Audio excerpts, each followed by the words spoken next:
want to show you how to lay out your clock dial. On this one I'm using, they call them buttons. They're little mushroom shaped plugs that'll fit down these little holes right here, and I'm using 1/2-inch plugs for the quarter hours, and then I'm using 3/8 plugs for the 5-minute spots all the way around the clock.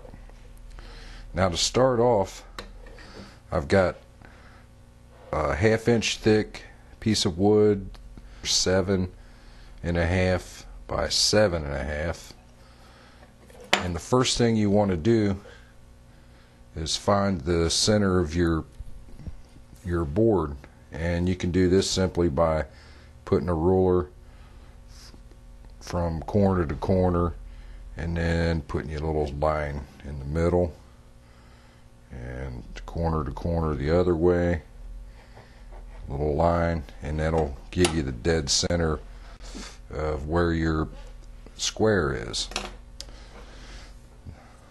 The next thing that we want to do is draw a circle around it. This is find your halfway mark from here to here and here to here. The actual dimensions are 7.5 by 7.5, and half of that is going to be 3 3/4. So I'm going to mark 3 3/4 here at the bottom, and then down both sides of it. And then I want to make sure that my lines meet with the center and both sides. Put a little line through my circle over here, and then the same way with the top and the bottom.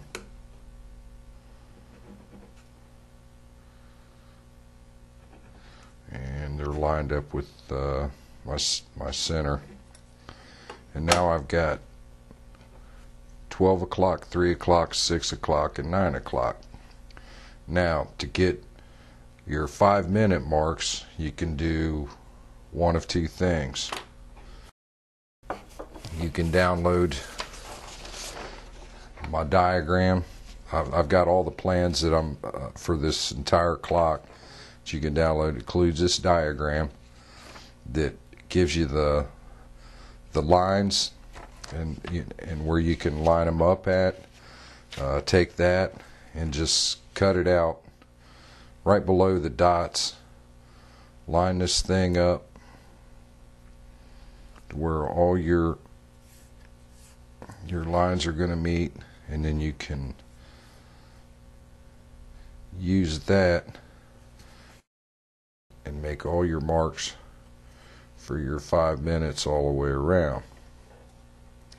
The other thing that you can do, if you're up for the challenge, is just take a protractor, put your straight edge down, and set your protractor on here, and just measure 30 degrees, 60 degrees, and then the same way with all of them. It's 30, 60, and 90 degrees will give you your 5-minute marks. And once you get to that point, you're ready to start drilling. Okay, your center hole is 13-30 seconds. You want to drill that all the way through. That's where your movement's coming through at. I'm going to use a 1/2-inch Forstner bit to drill my 4 holes for the quarter hours: 12, 3, 6, and 9.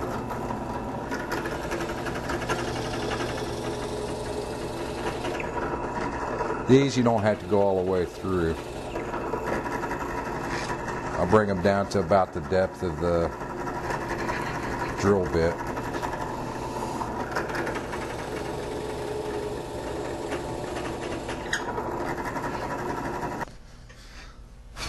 And then we've switched over to a 3/8 inch bit.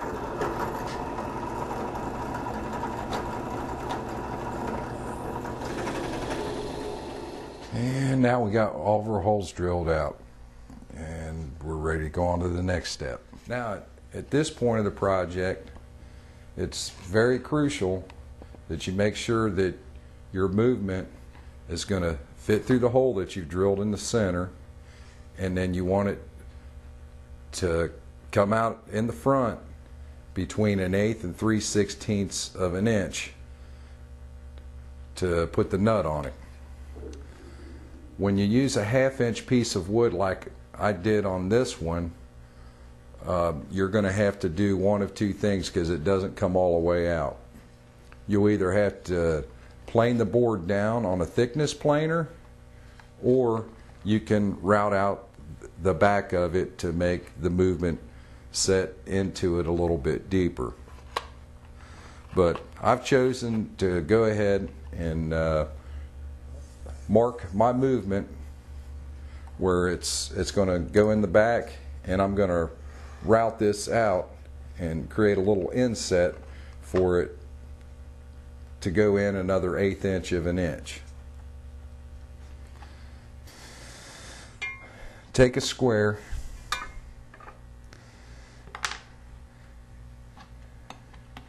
and find the top part of your clock, and we want to square that up like that, and then just mark the outer edge of the top half of the movement all the way around,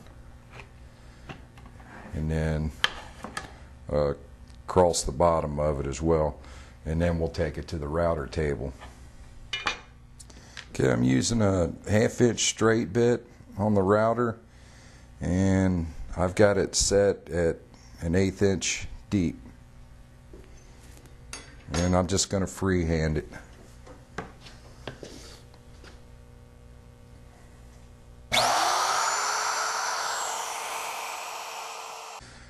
Okay, I've got it routed out.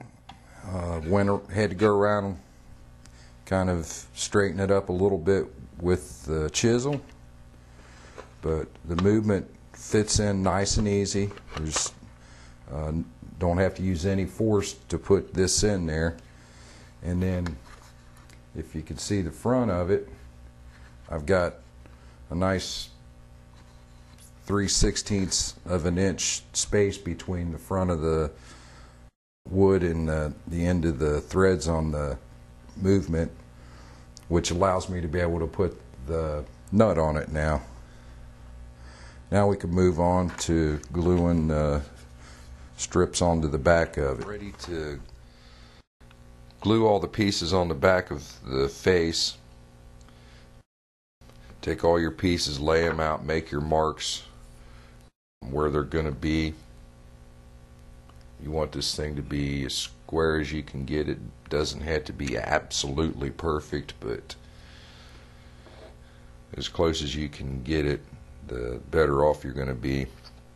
Now when you glue this down, it has a tendency to move when it's got the glue underneath it. Even though you're clamping it, everything's going to want to move. So what I've done is I drilled a pilot hole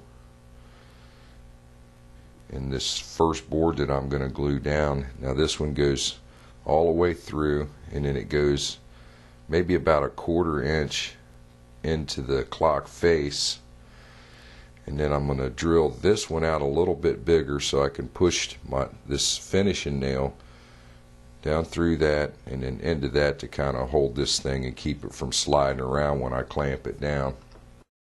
And then I'm going to do the other ones in probably about 20 minutes, let that dry up real good, and then go ahead and glue those down as well. Also, another thing I did, because I used a real wide piece of poplar, which is kind of soft wood, this board is going to have a tendency to warp on me. So I've added another brace across the back just above where the movement is going to be. And it's also going to help keep this thing from moving when you go to change this battery out of it. I've noticed in the past, these clocks that I've made, the only thing that's really holding them in is the screw in the front, and when you go to take the battery out, you need to usually apply a lot of pressure, and what happens, you end up turning the movement, and I just don't like that. So I'm going to add this one here to help try to keep the board flat, and then in the same process I'm going to keep the movement from moving when you change the batteries. Unfortunately, you can't put anything down here because this is where your pendulum is going to swing. Okay, here I used a piece of sandpaper, give me a little space between the movement and this piece here. This I definitely don't want it to move, so I drilled the holes for my pins. This one I just drilled one because I want this to be able to pivot. I'm going to apply pressure against this top board here and should be able to glue it all down and not have any problems with it.